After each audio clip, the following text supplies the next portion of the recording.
Nah, pada pagi hari ini kita semuanya membahas di bab yang ke-46 dan 47. 46 itu at-tasammi atau tusamma biqadil qudat wa nahwihi. Dalam bahasa Indonesia di kitab itu diterangkan memberikan nama, gelar, julukan yang tidak pantas untuk manusia. Menggunakan gelar qadi al-qudat atau dalam bahasa kita hakimnya para hakim dan semacamnya.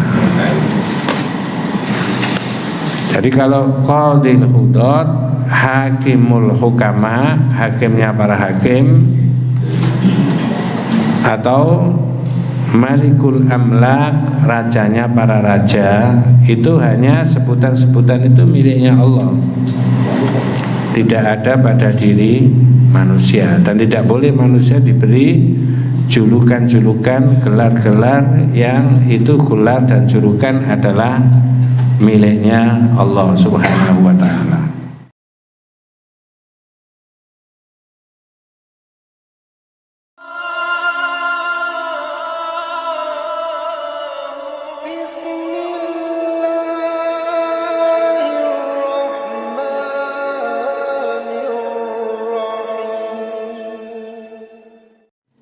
Assalamualaikum warahmatullahi wabarakatuh. Bismillahirrahmanirrahim.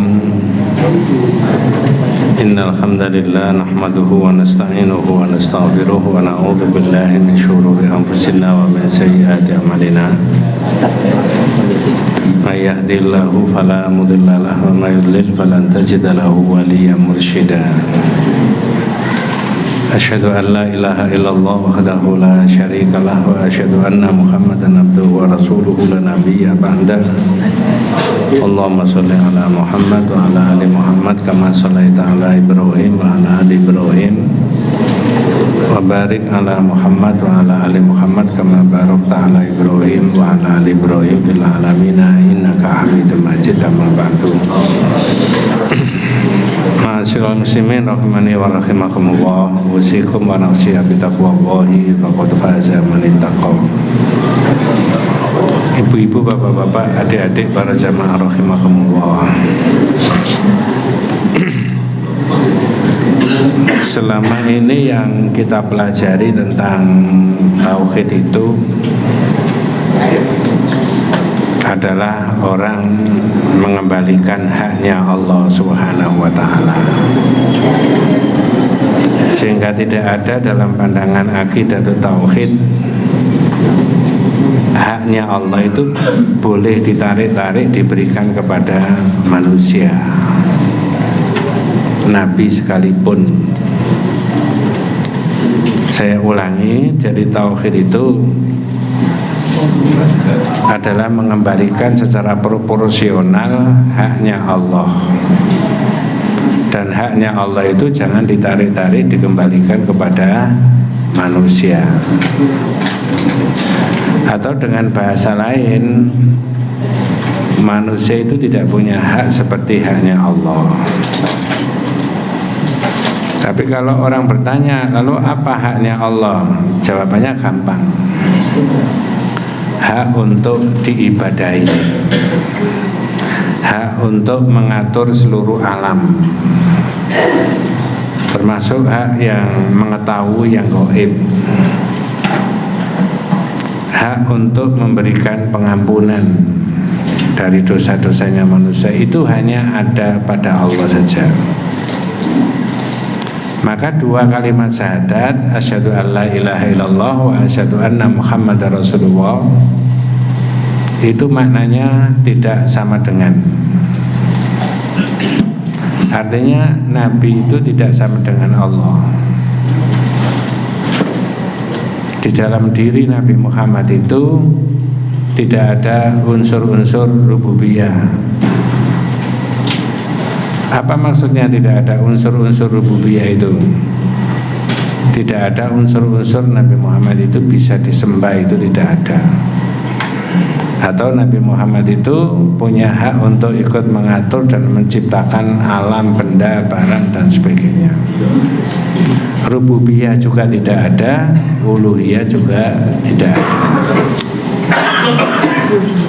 Nah, pada pagi hari ini kita semuanya membahas di bab yang ke-46 dan 47. 46 itu at-tasammi atau tusamma biqadil qudat wa nahwihi. Dalam bahasa Indonesia di kitab itu diterangkan memberikan nama, gelar, julukan yang tidak pantas untuk manusia. Menggunakan gelar qadi al-qudat atau dalam bahasa kita hakimnya para hakim dan semacamnya. Jadi kalau qadi al-qudat, hakimul hukama, hakimnya para hakim, atau malikul amlak, rajanya para raja, itu hanya sebutan-sebutan itu miliknya Allah. Tidak ada pada diri manusia, dan tidak boleh manusia diberi julukan-julukan, gelar-gelar yang itu gelar dan julukan adalah miliknya Allah Subhanahu wa ta'ala. Kalau orang kemudian memberikan gelar dan julukan-julukan seperti itu tidak diperkenankan. Mengapa tidak diperkenankan? Jawabannya, faqad ja'ala nafsahu syarikan ma'allahi fima la yastahiqu illallah. Ini kok mengung suaranya. Ya, kurang sip ya.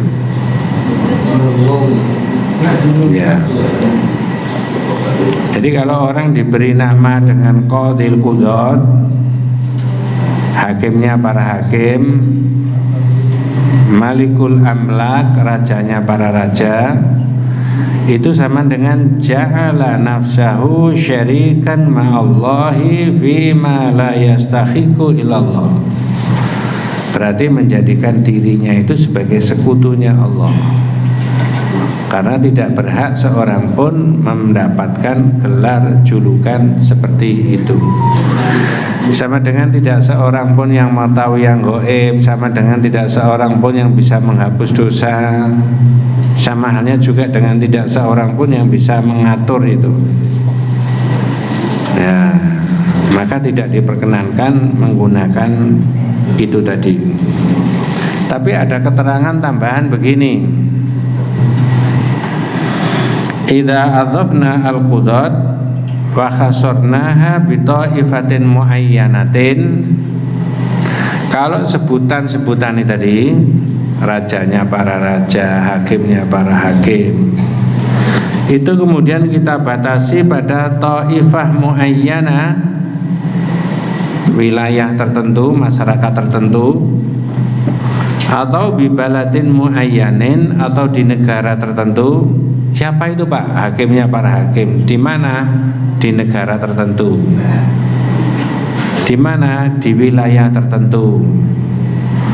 Atau zamanin muayyanin, pada waktu tertentu. Yang tertentu itu adalah Allah tidak ada di situ.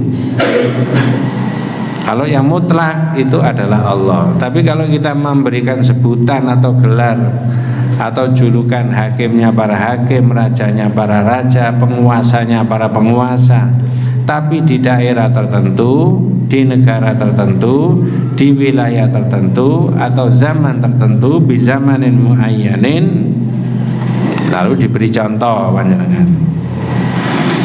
Seperti qadil qudat fil fiqhi, dia itu hakimnya para hakim tapi khusus dalam bidang ilmu fikih. Kalau dalam pakai bahasa kita itu dalam hukum ketatanegaraan, tata negara. Berarti tidak yang lain-lain ya. Atau qadil qudat, hakimnya para hakim tadi di mana? Di daerah atau negara tertentu. Fil mamlakah al-arabiyah as-saudiyah, atau fi Misr, atau fi Indonesia, wa ma asbahahu dalika, maka hukumnya fahadha jaiz, maka itu boleh. Yang tidak boleh itu adalah memutlakan seseorang dengan sebutan-sebutan itu tadi. Coba tak selipkan sedikit, tapi saya tidak menerangkan itu ya. Apakah Allah itu menyebut tentang zatnya atau tentang dirinya sendiri bahwa Allah itu punya kursi? Jawabannya? Punya. Dua, apakah Allah juga menyebut tentang zatnya atau dirinya sendiri bahwa Allah itu punya tangan kanan? Jawabannya? Iya. Tiga saja contohnya. Apakah Allah menyebut tentang zatnya atau dirinya sendiri itu bahwa Allah itu punya wajah? Halo? Jawabannya? Iya atau tidak? Iya. Ya mohon maaf kalau ada yang berbeda pendapat, tapi yang ikut ngaji tidak boleh. Kalau Allah punya kursi, Allah punya tangan, punya wajah, maka manusia tidak boleh punya imajinasi. Tidak boleh manusia itu punya persepsinya begini, tidak boleh. Lalu bagaimana tentang itu? Seperti Imam Malik mengatakan, iman bahwa Allah punya begitu-begitu itu hukumnya apa? Wajib. Al-imanu bihi wajibun, kata Imam Malik. Tapi kalau kaitannya dengan al-istiwa, fal istiwa ma'lumun. Kalau Allah bersemayam, Allah punya kursi, Allah punya tangan, itu sudah dimengerti. Terus bagaimana hakikatnya? Ya, majhulun, tidak diketahui. Ini pendapatnya para ulama yang zaman dulu itu begitu, dan insya Allah sejalan dengan pendapatnya di Majelis Tarjih pimpinan Perserikatan. Cuma saya pernah mendengar ada satu poin yang memang itu ditakwili, tidak makna yang sebenarnya. Tapi kaitannya dengan tangan, kaitannya dengan wajah, kaitannya dengan kursi, kaitannya dengan Allah itu berada di arsy, itu memang Majelis Tarjih sama dengan isinya kitab-kitab tauhid itu.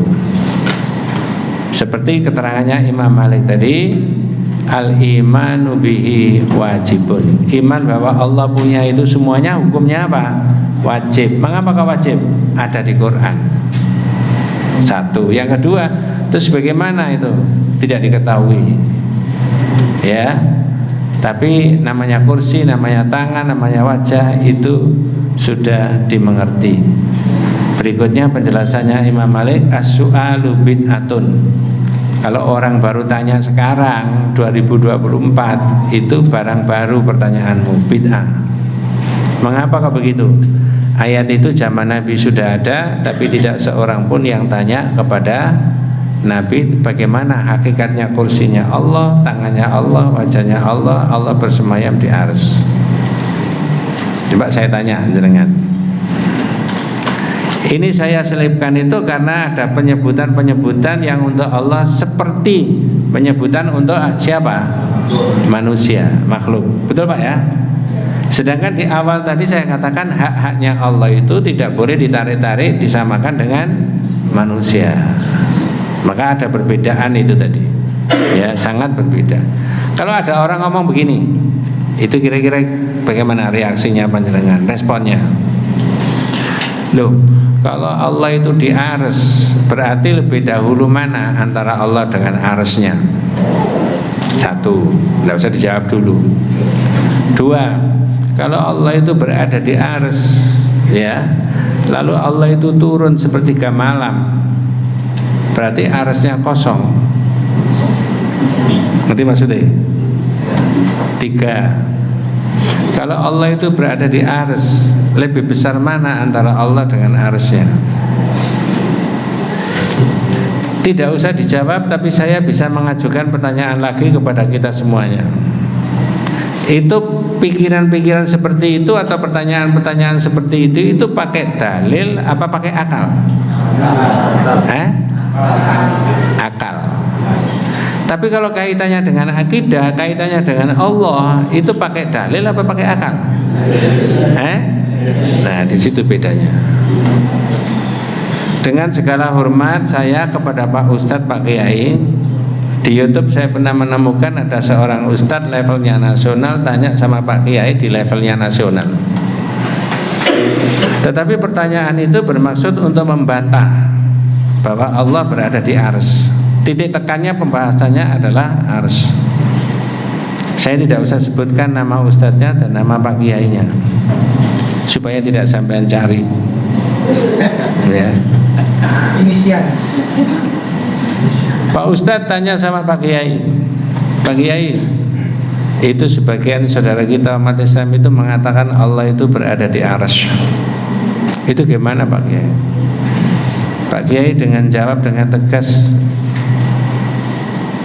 Allah itu tidak bertempat. Arsy itu bukan alamatnya Allah, itu alamat palsu. Betul jawabannya? Ya. Nah jawabannya Pak Kiai betul begitu. Terus Pak Ustadz tanya lagi, Pak Kiai, lah kalau Allah itu berada di ars, lebih dahulu mana antara ars sama Allah? Lah yaitu pikirannya orang itu keliru. Saya membaca kitab tauhid, sekian banyaknya para ulama itu menyebutkan tidak begitu. Memang di ars ya di ars. Tapi kata Imam Malik seperti itu tadi, jangan tanya, majhul, tidak diketahui. Wal imanu bihi wajibun. Iman bahwa Allah berada di arsy hukumnya apa? Wajib. Wasu'alu bid'atun. Pertanyaanmu itu apa? Bid'ah. Lalu Pak Kiai tanya lagi, Pak Ustadz tanya lagi sama Pak Kiai, Pak Kiai, kalau Allah itu sepertiga itu turun sepertiga malam, berarti arsy-nya kosong. Nah itu yang saya tanyakan jenengan tadi. Ini pakai dalil apa pakai akal? Jawabannya pakai apa? Akal. Sedangkan akidah itu tidak bisa. Pesannya dari imam dakwah orang Islam itu, i'lam rahimakallahu annahu yajibu alaina ta'allumu arba'i masail. Wajib bagi kita itu untuk mengerti tentang 4 hal. Pertama, al-ilmu. Orang Islam itu wajib berilmu. Ilmu tentang apa? Ya, ma'rifatullahi wa ma'rifatu nabiyhi Muhammadin sallallahu alaihi wasallam wa ma'rifatu dinil Islam.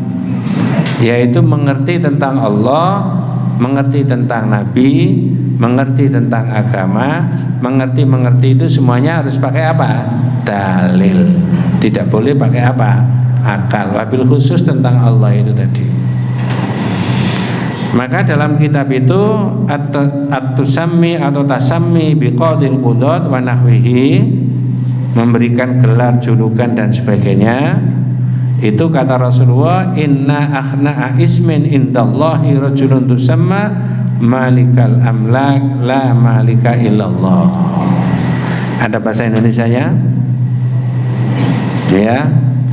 Wa qala Sufyan mithlu syahan syah. Ya. Monggo. Yang mana? Yang bab yang ke-46, monggo. Nggih. Diriwayatkan dari Abu Hurairah gitu. Iya. Diriwayatkan dalam Sahih Al-Bukhari dan Muslim dari Abu Hurairah radhiyallahu anhu bahwa Nabi SAW bersabda, sesungguhnya gelar atau nama yang paling hina di hadapan Allah ialah seseorang yang menggunakan gelar raja di raja. Terus? Tiada raja yang hak selain Allah. Ini yang saya sebutkan, sebutan-sebutan dan gelar itu miliknya Allah. Orang kemudian diberi sebutan gelar itu sepertinya tambah keren, ya, tambah bagus, ya. Tetapi sebenarnya menurut akidah kita itu tambah salah, karena itu haknya Allah itu tidak ada pada manusia. Seperti bab sebelumnya 43, masalah khalaf, sumpah. Kalau orang sumpah satu-satunya menggunakan nama siapa? Allah. Karena sumpah itu tahqiqul amri au tahqiduhu bi dzikri bismillahi ta'ala au sifatin min sifatihi. Meyakinkan satu perkara dengan cara menyebut nama Allah, jangan digandeng dengan nama lain-lain. Kalau orang sudah bersumpah demi Allah saya bersumpah bahwa saya tidak tahu, itu sudah betul. Tapi kadangkala kemudian dia tambahi demi Allah, demi siapa? Rasulullah. Sedangkan Rasulullah sudah tidak tahu seseorang itu mengambil apa tidak, memindah apa tidak, berbuat apa tidak, mencuri apa tidak. Itu cuma Allah yang tahu. Sehingga nama Nabi tidak bisa digandeng di situ. Haknya Allah tidak ada pada Nabi. Jadi ini juga begitu. Sesungguhnya nama yang paling jelek di hadapan Allah adalah orang yang diberi nama rajanya para raja. La malika illallah, tidak ada yang berkuasa dan raja kecuali yang Allah sudah, kecuali miliknya Allah. Coba jenengan cocokkan dengan surat Al-Imran ayat 26. Saya rasa sudah sering kali itu ya. Surat apa? Al-Imran ayat yang ke-26. Mudah-mudahan tidak salah menyebut.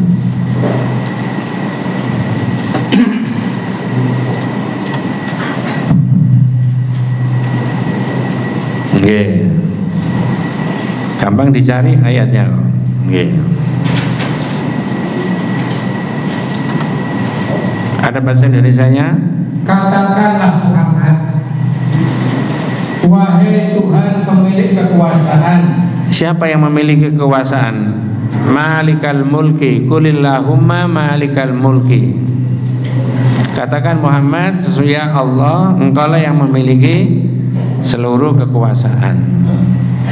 Nah itu kalau ditarik dalam kehidupan kita sehari-hari, pengaturan masyarakat, bangsa dan negara, siapa yang berkuasa dalam masa-masa tertentu, sebenarnya kekuasaan dan kewenangan itu adalah Allah yang menitipkan pada orang itu. Mestinya dengan kekuasaan itu dan jabatan itu orang tidak boleh bermain-main dengan itu. Apalagi sebelum memangku jabatan orang itu diapakan? Disumpah. Nah ini ayat ini juga sering dibaca ketika ada mau pelantikan siapa saja, lalu dibacakan ayat ini. Katakanlah Muhammad, wahai Tuhan pemilik kekuasaan, yang memiliki semuanya itu Allah. Lanjut mas, terjemahnya. Engkau berikan kekuasaan kepada siapapun yang engkau kehendaki. Ini satu poin saja. Kalau itu difahami oleh kita semuanya dan itu terkoneksi dengan Asmaul Husna, karena Allah itu yang memiliki kekuasaan dan itu diterapkan dalam kehidupan sehari-hari, masyarakat mengerti bahwa kekuasaan itu merupakan amanahnya Allah. Mohon maaf, ini kok nggak enak gini, Bin. Siapa yang? Kalau Allah itu yang memiliki kekuasaan, ya, ada nggak orang mau menyelewengkan kekuasaan itu? Mestinya kalau dia mengerti itu merupakan amanahnya Allah itu, tentu saja jawabannya tidak mau. Ya karena dia paham bahwa kekuasaan itu Allah lah yang memberikan. Walaupun melalui proses, orang itu pakai fit and proper test misalnya begitu. Orang itu kampanye, orang itu dipilih, tapi ketika sudah menduduki jabatan tertentu, dia paham ini, maka dia tidak boleh menyimpang dari aturan yang ada. Karena kekuasaan itu yang memberikan adalah siapa? Allah. Tapi di masyarakat kita belum sampai ke sana pemikirannya. Maka tauhid itu menjadi penting sebagai landasan untuk kehidupan kita bermasyarakat, berbangsa dan bernegara. Jadi bukan di masjid saja tauhid itu, tapi bisa ditarik kemana-mana. Engkau berikan kekuasaan kepada orang yang engkau kehendaki. Sebaliknya mas, monggo. Dan engkau cabut kekuasaan dari siapapun yang engkau kehendaki. Saya tanya, ada nggak penguasa di dunia itu yang berhenti sebelum masa berakhirnya, masa jabatannya?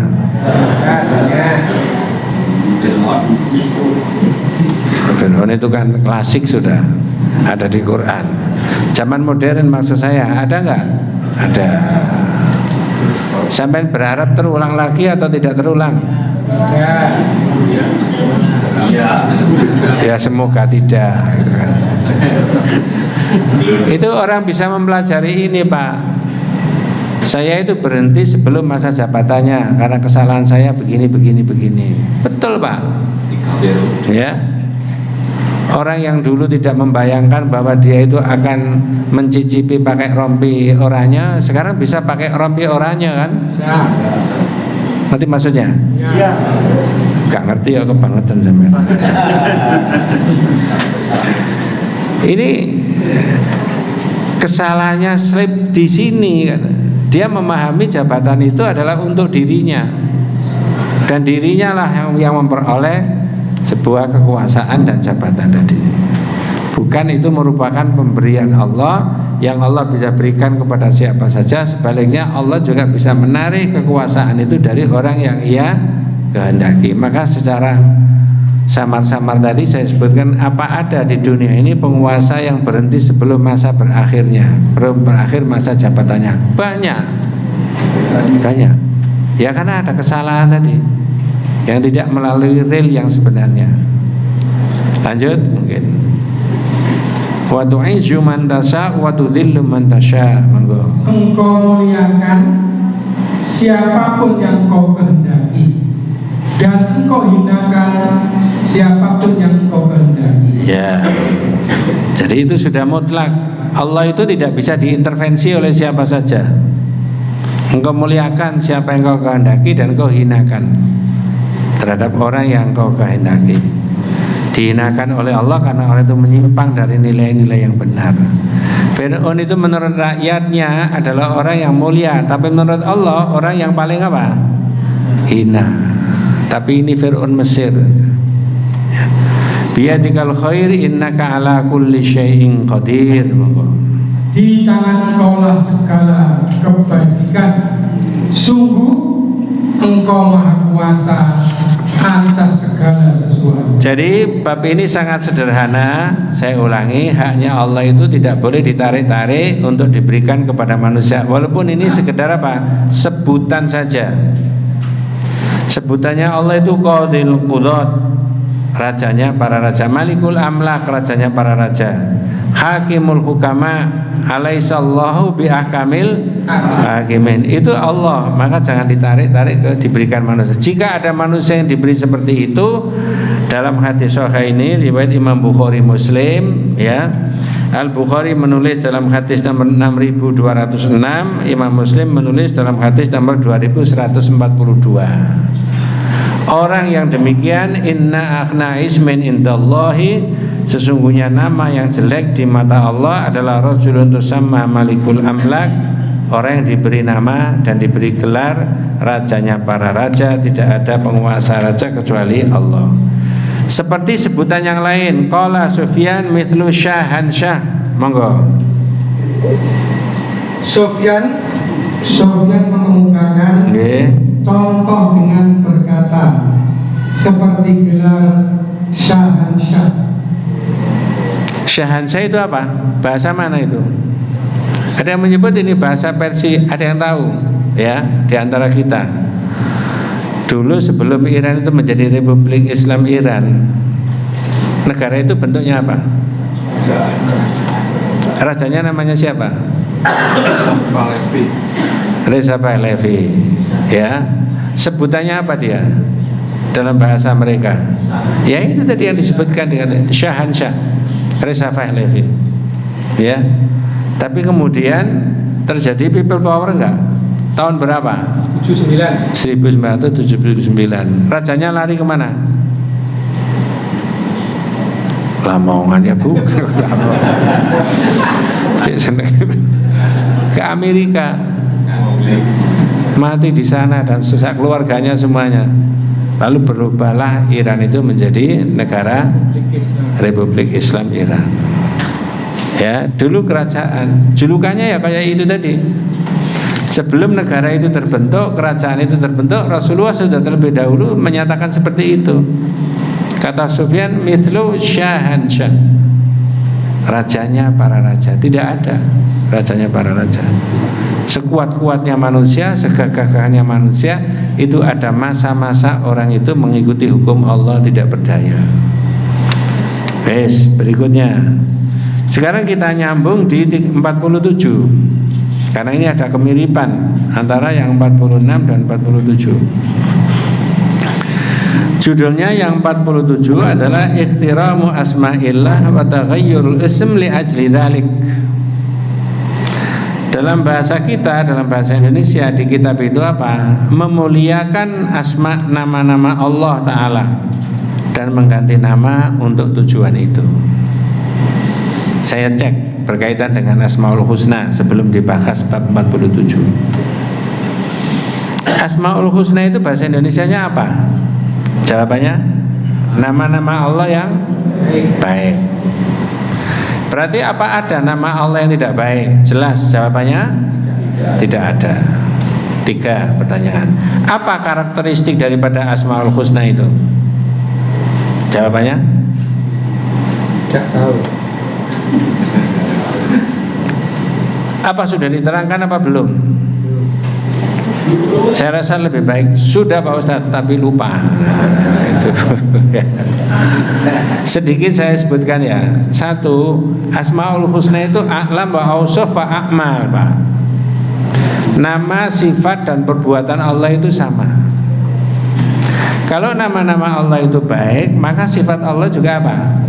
Baik. Perbuatan Allah baik. Berarti apa ada perbuatan Allah yang salah? Ada perbuatan Allah yang ditimpakan oleh Allah kepada manusia tapi jelek, tidak baik? Ada enggak? Tidak ada. Tapi ada enggak yang dirasakan oleh manusia tidak enak? Ada. Maka itulah manusia harus beriman pada wabil qadari khairihi wa syarihi, pada takdirnya Allah yang dirasakan baik maupun tidak baik. Makanya orang tidak boleh suudzon. Nanti kita ketemu di bab yang ke berapa itu? 59. Yadhunnuna billahi ghairal haqqi dzannal jahiliyah. Mereka berprasangka jelek kepada Allah karena ada sesuatu yang Allah timpakan kepada manusia, dirasakan manusia tidak enak. Apa maunya? Ini saya mohon maaf mendoakan sahabat saya yang sedang sakit di rumah sakit sudah 4 bulan ya. Mudah-mudahan Allah memberikan yang terbaik untuk beliaunya. Rabbin nas adibil ba'sya ishfi anta syafi la shifaa illa shifauka shifaan la yughadiru saqaman. Itu pindah-pindah dari rumah sakit. Kemarin saya datang ke sana, keluarganya ngomong saya, ini gimana Ustaz? Bu, saya bilang, Pak, ketetapan Allah tetap baik. Hanya saja dirasakan oleh manusia tidak enak. Ini ujian. Semoga dengan ujian itu menghapus ada sesuatu yang tidak baik yang dilakukan oleh manusia. Betul Pak ya? Orang nggak boleh suudzon. Nah, kembali lagi tidak boleh suudzon tadi. Tadi saya sebutkan nama Allah, nama, sifat dan perbuatannya tadi apa? Sama. Kalau nama Allah baik, sifat Allah baik, perbuatan Allah juga apa? Itu beda dengan sifat dan nama manusia. Ada kalanya manusia itu namanya baik, apa secara otomatis sifatnya juga baik? Perbuatannya juga baik? Belum tentu. Enggak, itu bedanya. Yang kedua, karakteristiknya ikhtalafa lafdhuhu wa tafaqa ma'nahu. Lafalnya berbeda-beda tapi hakikatnya sama, yaitu Allah itu tadi. Al-Hayyu sama Ar-Rahman, Al-Qawiyyu sama Ar-Rahim, itu semuanya sama. Siapa hakikatnya? Yaitu Allah Subhanahu wa taala tadi. Yang ketiga ya, laisat maksura bi adatin muayyanin. Nah, ini yang kaitannya dengan 47 tadi. Laisat maksura bi adatin muayyanin, nama Allah itu tidak terbatas pada bilangan tertentu. Selama ini yang panjenengan pelajari Asmaul Husna itu jumlahnya berapa? Padahal hakikatnya berapa itu? Tidak terbatas pada bilangan tertentu. Dari mana kita bisa tahu? Sudah diterangkan zaman dulu. Innalillahi tis'an wa tis'ina isman man ahsaha dakhalal jannah. Allah itu memiliki 99 nama. Siapa yang memelihara 99 nama masuk surga.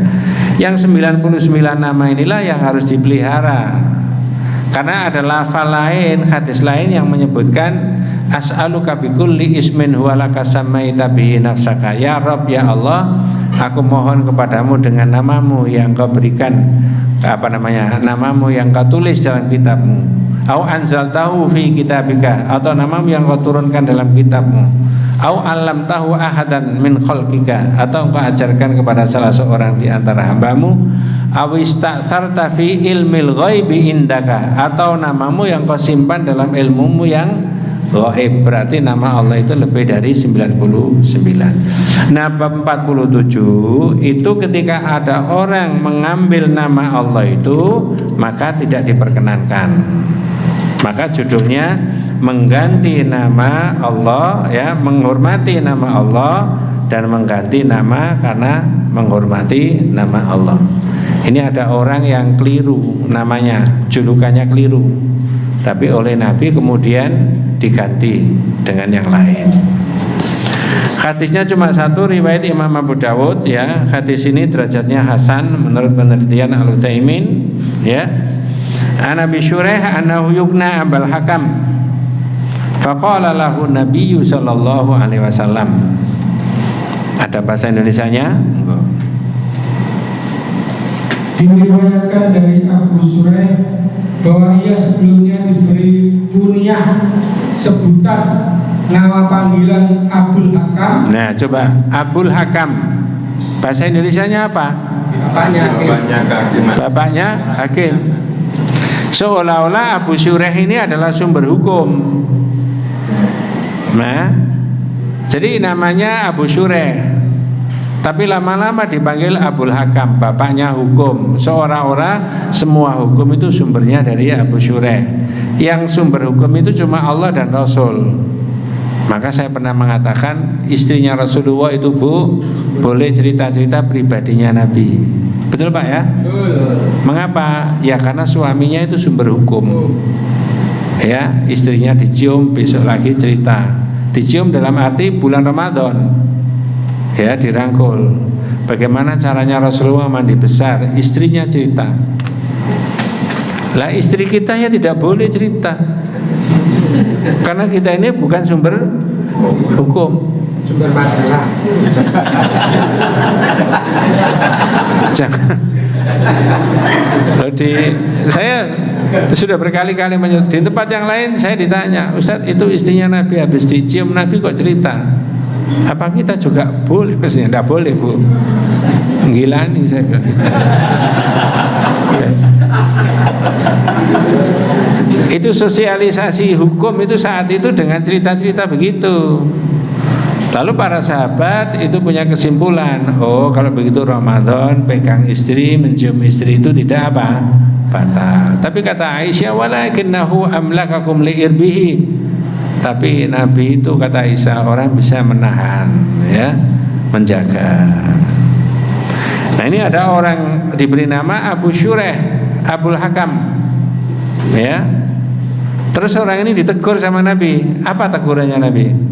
Maka Nabi SAW bersabda kepadanya, Allah itu sebenarnya Al-Hakam, dan hanya kepadanya segala perkara dimintakan keputusan hukumnya. Nah, jadi yang hakam itu Allah Pak, bukan sampean, ya. Yang sumber hukum itu Allah, yang bapaknya hukum itu Allah. Kenapa sampean kok diberi nama julukan itu? Ketika orang itu ditegur sama Nabi, ternyata orang itu apa? Membela diri. Apa pembelaannya orang itu? Ia berkata kepada Nabi, sungguh kaumku apabila berselisih pendapat dalam suatu perkara, mereka datang kepadaku, lalu aku memberikan keputusan hukum di antara mereka. Dan kedua belah pihak pun sama-sama menerimanya. Orang ini kelihatannya orang yang berpengaruh di masyarakat. Ketika ada masyarakat yang berselisih pendapat tentang satu urusan, minta pendapat hukum kepada orang ini. Lalu orang ini memberikan pendapat hukumnya. Seringkali begitu, lalu lama-lama dijuluki Abul Hakam. Bapaknya apa tadi? Hukum. Dalam bahasa itu orang itu membela diri, inna qaumi idza ikhtalafu fi syai'in atauni fahakamtu bainahum faridha kilal fariqaini. Nabi, orang-orang di kampung saya itu ya, kalau terjadi perselisihan si A sama si B sama si C, itu datang ke saya minta pendapat hukum saya.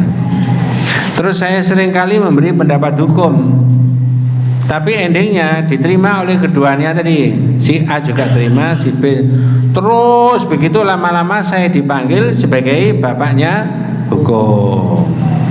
Ya, itu begitu. Terus komentarnya Nabi apa? Nabi bersabda, alangkah baiknya. Ya, fama aksana hadza. Ada dua pendapat, fama aksana hadza. Kok baik begitu? Baik, bentar. Baik begitu itu maksudnya ada satu orang yang tidak berprofesi hakim tapi boleh memberi pendapat apa? Hukum, walaupun tidak mengikat. Tapi yang mengikat kalau ada orang berselisih adalah diajukan dia apa? Di pengadilan. Lalu ada proses hukum sampai pada ketetapan hukum yang tetap sudah ingkrah, baru itu mengikat. Tapi kalau seorang yang bijak yang dianggap mengerti tentang perkara masyarakat dan mengerti tentang hukum lalu dimintai pendapat, itu boleh. Fama aksana hadza, alangkah baiknya. Atau bisa maknanya, loh kok sesederhana itu? Ya. Kamu itu bukan sumber hukum. Kok kemudian orang mencari hukum, pendapat hukum kepada kamu? Terus orang ini ditelusuri sama Nabi, ditanya berikutnya. Apa pertanyaannya Nabi? Monggo. Nabi bersabda, alangkah baiknya hari itu. Terus? Apakah kamu mempunyai anak? Fama laka minal walad. Pak, sampai ini punya anak apa enggak? Saya potong. Ini berarti kalau ada problem yang itu melanggar hukum syariat, akidah maupun ibadah, tolong dicarikan solusi. Semuanya ada solusinya, dan Nabi ini memberi solusi pada orang itu tadi. Ini salah Pak, ini tidak boleh. Yang Abul Hakam itu Allah sumber hukum, ngapain sampean pakai itu? Lalu orang ditanya, fama laka minal walad, sampean punya anak enggak? Jawabannya? Dia menjawab, Suraih, Muslim, dan Abdullah. Punya Nabi, Suraih, Muslim, Abdullah. Ditanya lagi sama Nabi. Nabi bertanya, siapakah yang tertua di antara mereka? Faman akbaruhum, yang paling tua siapa Pak?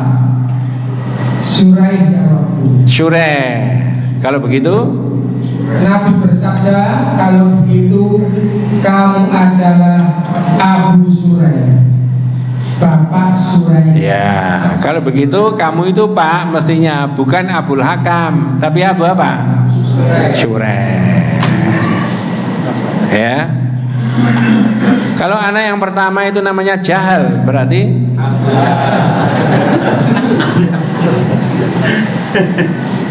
kalau anak pertama itu perempuan yang dicerai sama suaminya, berarti janda, berarti bapaknya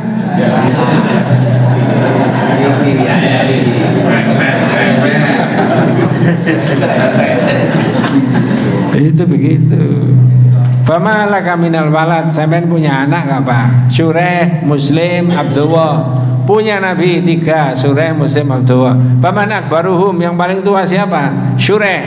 Yang paling tua Suraih. Fa anta Abu Suraih, kata Nabi. Oh, kalau begitu sampean julukannya Abu Suraih saja, lebih selamat. Itu at-taqdir fil wuqu'i minal khata'.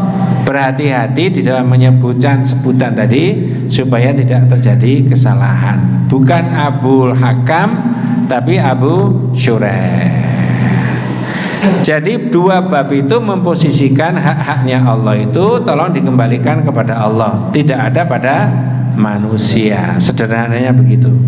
Saya mengulangi lagi bahwa makna syahadat tentang Nabi itu tidak sama dengan syahadat tentang Nabi. Tentang Allah itu tidak sama dengan Nabi. Allah adalah satu-satunya zat yang diibadahi, sedangkan Nabi hakikatnya adalah manusia biasa yang menerima apa? Wahyu. Wallahu a'lam.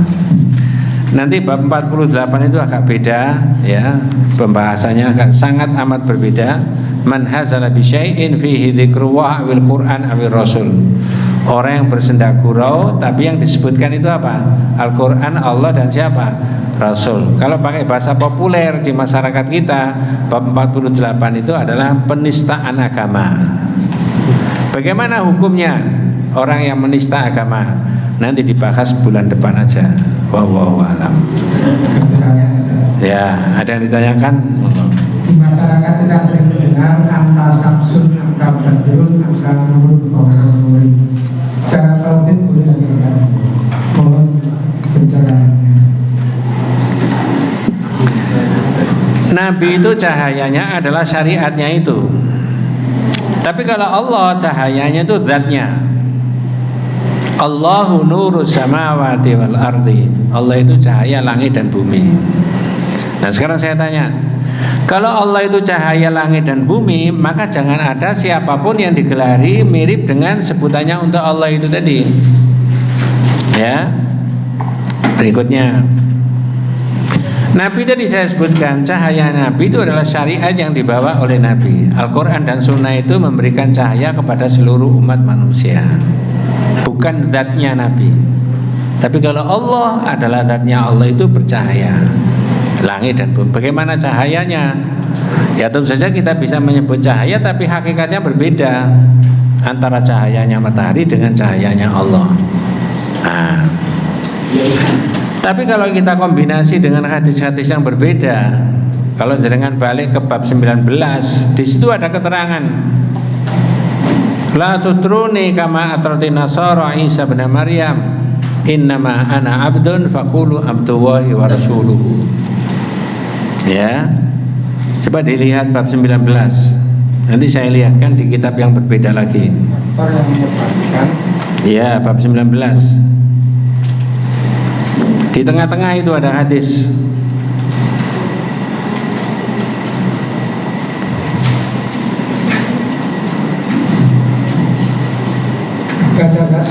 Apa terjemahnya? Diriwayatkan dari Umar bahwa Rasulullah SAW bersabda, janganlah kamu berlebih-lebihan memujiku. Terus? Sebagaimana orang-orang Nasrani telah berlebih-lebihan memuji Isa putra Maryam. Ya, la tutruni kama atrati nasara Isa bin Maryam. Berarti Rasulullah dipuji-puji senang apa tidak? Tidak. Saya beri yang lain lagi. Di dalam kitab Fathul Majid itu ada keterangan begini. Rasulullah itu datang, ini sudah berkali-kali ya, menuju kepada para sahabat. Tapi sahabat itu banyak yang tahu ada Rasulullah menuju ke sahabat. Lalu reaksinya sahabat apa? Diri. Bahasa hadisnya, kharaja alaina Rasulullah sallallahu alaihi wasallam muttaqian ala asafakumna ilaihi. Itu Rasulullah datang ke sini, mari kita semuanya berdiri. Lalu sahabat merespon kedatangannya Nabi itu dengan cara berdiri. Sesampainya di situ yang dikatakan oleh Nabi adalah la taqumu kama taqumul ajimu yu'azzimu ba'dhum ba'dhan. Jangan berdiri seperti orang asing aja seperti itu. Orang Persia dan Romawi cara menghormati raja-rajanya sambil apa? Berdiri. Begitu saja Rasulullah itu tidak kerso. Dalam kitab Firqatun Najiyah itu ada keterangan al-qiyamul mamnu, berdiri yang dilarang, sudah pernah dibahas.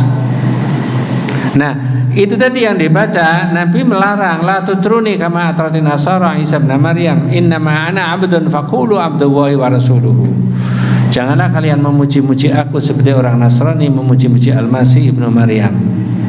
Sampai kebablasan, aku hanya hamba Allah. Kalau menyebut aku Muhammad hamba Allah, dan Muhammad apa? Rasulullah. Jadi sebutan yang tepat tentang Nabi itu adalah apa? Abdullah wa rasuluhu, hamba Allah dan Rasulullah. Nah, itu tadi yang disampaikan itu tidak tepat. Bahkan bisa hulu kepada Rasulullah. Ya, tapi itu kan sudah populer di masyarakat.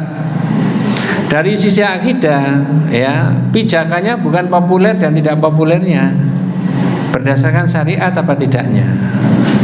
Nah begitu. Kalau tidak salah, mohon maaf kalau ada yang berbeda pendapat ya, itu adalah ada di selawat apa? Badar. Asyraqal badru alaina wa khtafat minhul budur. Ada begitu kan? Itu kalau dilanjut seperti yang ditanyakan tadi. Anta syamsun, anta badrun, anta nurun fauqa nuri Allah ya Nabi, kan begitu. Dadi.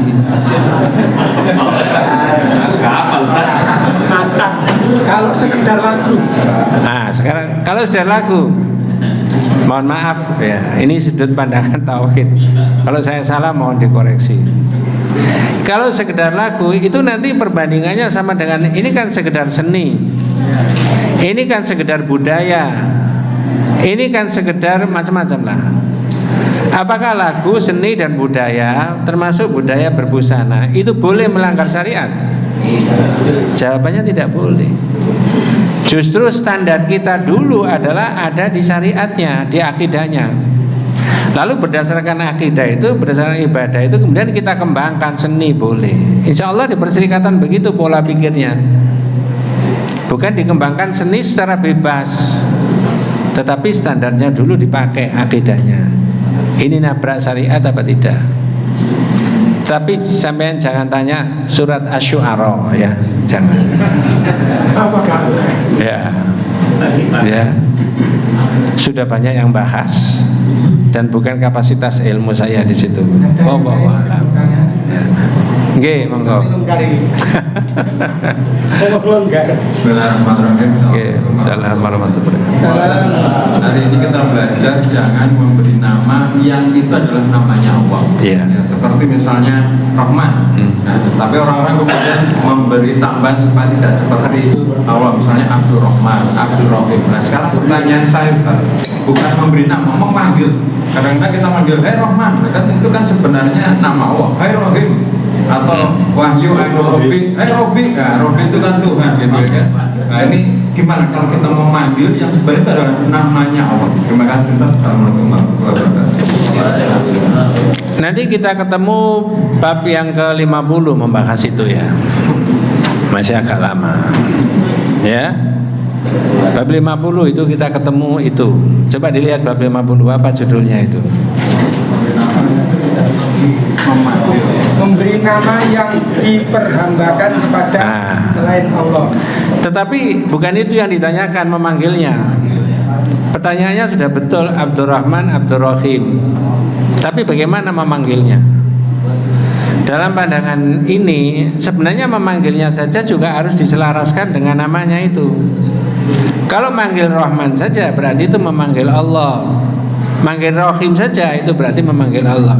Berarti orang itu salah, tidak bermaksud untuk mensyirikkan antara anak itu dengan Allah, mensejajarkan dalam nama antara dia sama Allah, tapi dia khata' fit talaffuz, dia salah di dalam melafalkan. Mudah-mudahan tidak salah. Semua nama yang ada Abdulnya di HP saya itu semuanya tak tulis pakai Abdul. Paling tidak tulisannya ABD. Ada sahabat kita namanya Abdul Karim, tapi populernya disebut Pak Karim, Bang Karim, ya. Tapi saya tidak pernah begitu, mesti tidak tulis ABD Karim, ABD Rohim, ABD Rohman, ABD ini. Tapi kalau langsung Rahman ini namanya at-takdzir bil wuqu'i minal khata'. Berhati-hati supaya tidak terjerumus dalam kesalahan. Karena Allah sudah memberikan panduan dan pedoman. Nabi juga sudah memberikan begitu. Seyogyanya Pak Guru dan orang tuanya memanggil putranya itu panggilan yang sempurna. Abdul Rahim, Abdul Rahman, Abdul Khalik. Bayangkan kalau ada nama orang Abdul Khalik beli sepeda, lalu temannya ngerti, ya, dipanggil Khalik saja.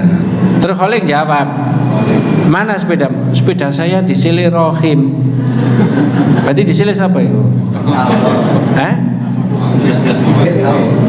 itu kalau kita urut bisa begitu. Ada apa Allah nyilih sepeda itu?